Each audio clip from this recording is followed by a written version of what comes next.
They made it out just in the nick of time before flames burst through their front door, and as he described it, melted the blinds away.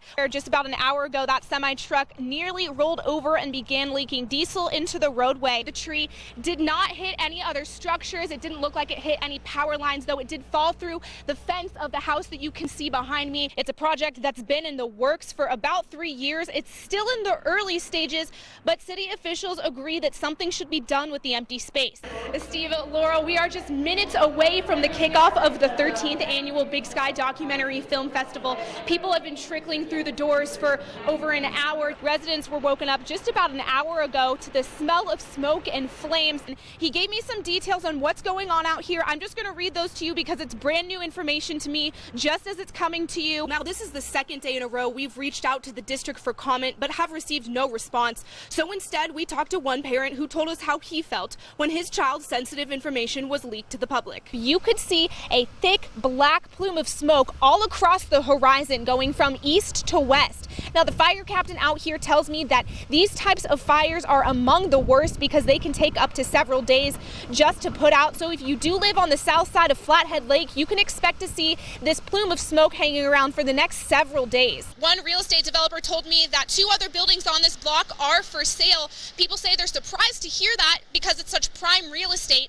Their message was heard around the city today, but with such a controversial topic, there were bound to be voices of opposition. Now, I have a copy of this year's North Star contract right here, and it does say that any vendors must be inspected by the Missoula County Health Department prior to serving or selling any food to the public. They're selling these pinwheels around town. You can buy one for $1. Many businesses already have these posted in their front lawns. Right down here. What was supposed to be the Mission Valley's first summer-like day of the year turned into one darkened by thick black smoke. And the gas is what's burning. Burning here is the black oil. Joe John has worked as a firefighter in Lake County for around 30 years. Today he came by to check out the action. John says rubber-induced fires are among the worst. These are very, very tough fires to put out. Tires are an inherent fuel source on their own because they're made of oil. And they're hot. Wood burns at 432 degrees. This is 2,500. Fire experts tell me one of the best ways you can gauge progress in a fire like this is to take a look at the color of the smoke. They say the lighter smoke, the better, because when you see white smoke, that means that whatever substance has been burning has turned into water vapor. Well, in this case, it's hard to put as much water on there as needed. So what they have to do is try to fight it another way. And in this case, they're going to cover it up like a litter box. Crews are also using a mixture of foam because water alone is ineffective. Water will disappear. Foam stays there. Even with all these tools, John says the fuel can be so volatile that tire fires can burn for weeks on end, like it did back in 2002 when the same lot burned for 2 weeks. And it was probably a 2-year process by the time it finally went out. Crews finally had to pour concrete over the mess to make it stop. When it would snow and stuff, there wouldn't be no snow over the top of this. It still had ground heat. So it'll be a long process. A process of suffocating one of the essential fire foods, air, heat, or fuel. For a second there, you go and see through the cloud, and they're just keeping throwing dirt in there. Which is what they'll have to keep doing if crews want the blaze out anytime soon. Naomi Clutty was just leaving to work. Jackie Van Nory was reading a book.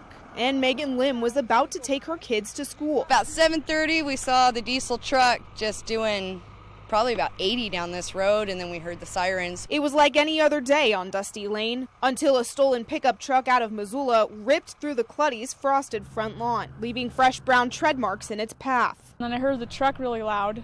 And so I ran out and looked out the window, and I just saw the truck come flying out of our field with the police behind him. All of a sudden I see this guy tearing down the road. I'm like, wow. Then the police, I'm like, this is happening on our little tranquil lane, okay. Seconds later, they heard a loud crash. And we thought it was just something on TV until we looked out the window and saw what was going on. And couldn't believe it. It was crazy. We saw him come down here and just lost control and flipped. And it just went bam, right over. And I was like, holy cow, oh my gosh, boom! They're just getting ready to take the truck out of the ditches you can see behind me, but residents tell me on icy mornings like this morning, it's this corner that's an area of concern for drivers. And if you're going too fast, this is exactly the type of thing that can happen. Oh, it's a bad corner. Horrible. In the wintertime, it's usually just like a sheet of ice. So him coming around here it was crazy seeing him drive that fast. Witnesses say police surrounded the vehicle. We got guns on this guy out here, and I just thought, kids, get down. And he waited a little bit, and then he climbed out of the car. That's when they say police arrested him and took him to jail. The truck sat lopsided for some time while firemen monitored the oil leak. At one point, it started smoking. I just called my boss and said there's a little bit of excitement out here this morning. Had a police chase on our road, so I'm going to be late to work. Sorry. But those on Dusty Lane are thankful it was nothing more. It was pretty exciting. It's three guys who are trying to figure out how to do all of Shakespeare's plays in a single evening. And the camaraderie and the improvisation between the three guys is what makes the evening fun. Daniel Rover Singer's The Complete Works of William Shakespeare Abridged includes a special touch of improv, audience participation, and current events. The more that the cast brings modern life and social commentary into the play, the funnier it is. He says each theater puts their own spin on the story, 30 years in the running. He's never seen the same show twice. I never know what the show is going to be like. This theater company has really imbued it with a lot of detail, and I can't wait to see what they do. That explains the Missoula Children's Theater's eclectic mix of props. But you might be wondering, what the heck do they use a bunch of plastic boats for, or a football? Don't remember a football in Shakespeare. Daniel spent the first part of opening night teaching local kids about the magic of poetry. In this same interlude... And to Daniel, bringing the show to Missoula means just a little bit more. His mother and brother, who live in Hamilton, encouraged him to bring it to the community. To get an opportunity like this to travel, see my family, and see a fresh new production, it's really a thrill for me. Daniel says he's looking forward to seeing Missoula's personal twist. I have no idea what to expect. I think they have a lot of surprises built into the set. Surprises you'll just have to see to find out. That's the sound of windows breaking as fire crews forced their way inside.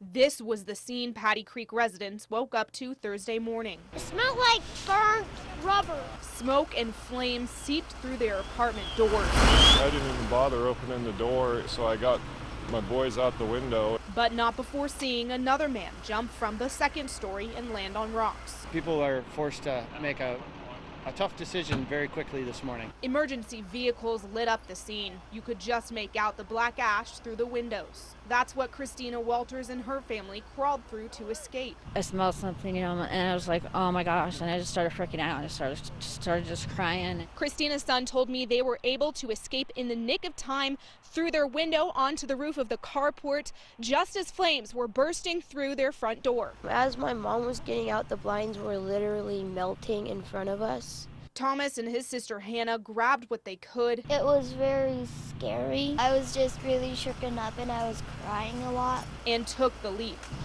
It just sucks.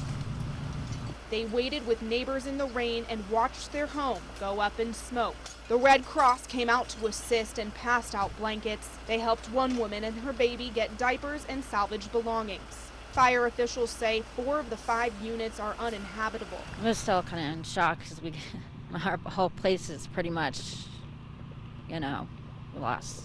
Christina says faith and prayers will keep her going through this trying time. Something's going to work out. I have no idea what right now. I'm just I'm still in shock and I feel like I'm going to throw up. But she's thankful her family was safe.